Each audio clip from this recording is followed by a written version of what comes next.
Okey, kita masukkan satu lembur kerja, yang ni kita akan menghitung ni lembur 1 jamnya berapa. Maka saya akan masukkan di sini gaji lembur sama dengan gaji pokok dikalikan 30%. Jadi saya buatlah 0,30 ya kan.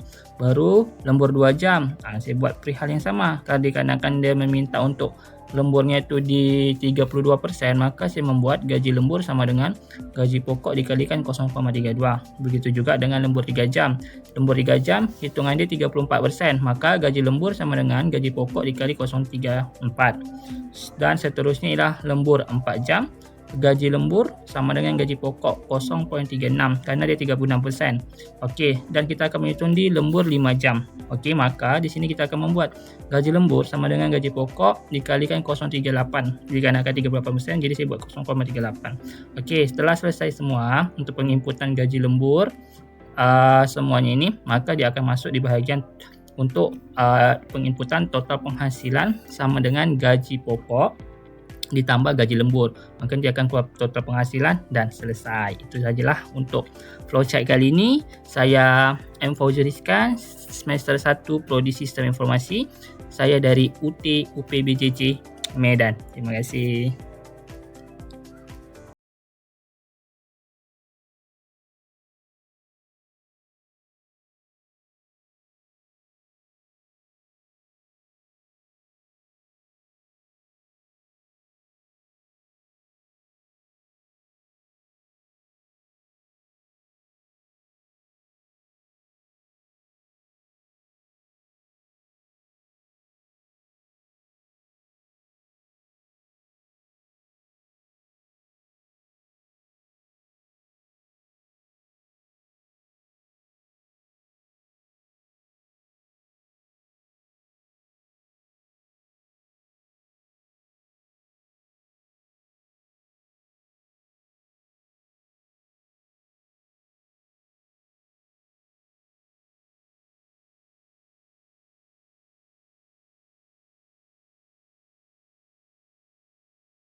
Ini menjelaskan dulu tentang pseudocode, yang mana saya mencuba untuk seperti inilah saya membuat. Pertama saya mengikut dari flowchart saya lah yang saya telah buat tadi.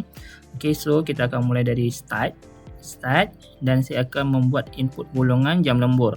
Maka saya akan masukkan tu if golongan A gaji pokok berapa? Gaji pokoknya 5 juta. So saya buat sini 5 juta.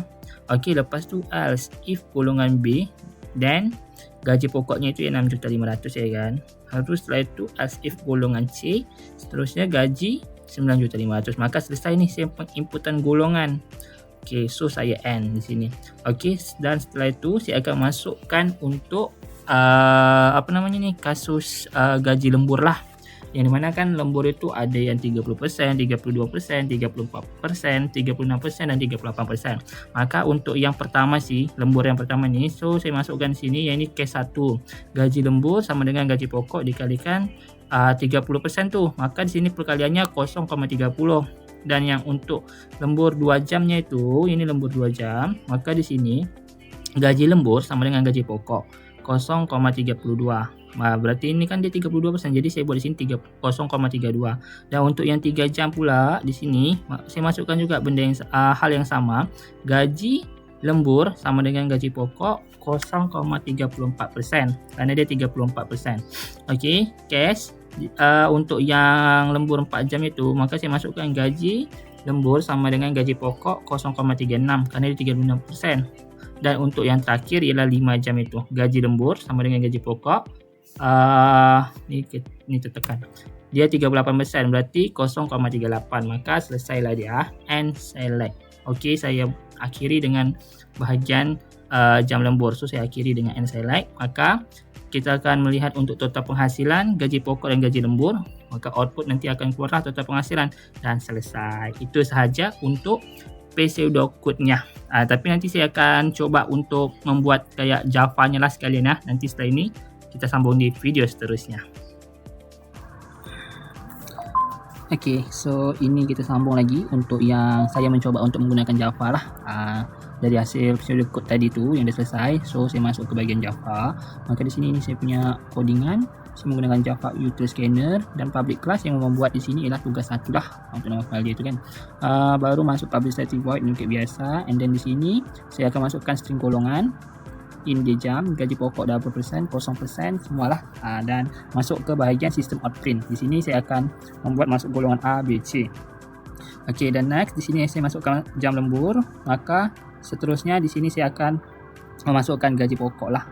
Ni gaji pokok yang pertama ialah 5 juta, ada 6.500, 9.500. Baru masuk ke sistem outprint, golongan tidak valid, dan input close. Setelah itu kita akan memasukkan namanya itu tentukan persentase lembur berdasarkan jam. Maka di sini sudah ada, saya sudah masukkan. Kerana ini kan dia 30%, jadi saya membuatnya sini 0,30. Ya, ini 0,32 yang ialah karena dia 32% untuk 3 jam lemburnya. Dan kalau 3 jam ini 32% ini, sorry, yang ini untuk 2 jam lembur. Dan kalau 3 jam lembur dia 34%. Kalau 4 jam lembur ialah dia di 36%, jadi saya membuatnya 0,36. Dan kalau 5 jam ialah 0,38. Maka kita akan memasukkannya, dan kita akan melakukan penghitungan lah, hitung gaji lembur. Maka di situ ialah gaji lembur sama dengan gaji pokok dikalikan persen, dan nanti akan ada hitung total gaji semua. So ini dah selesai. So saya akan mencoba untuk merunningnya.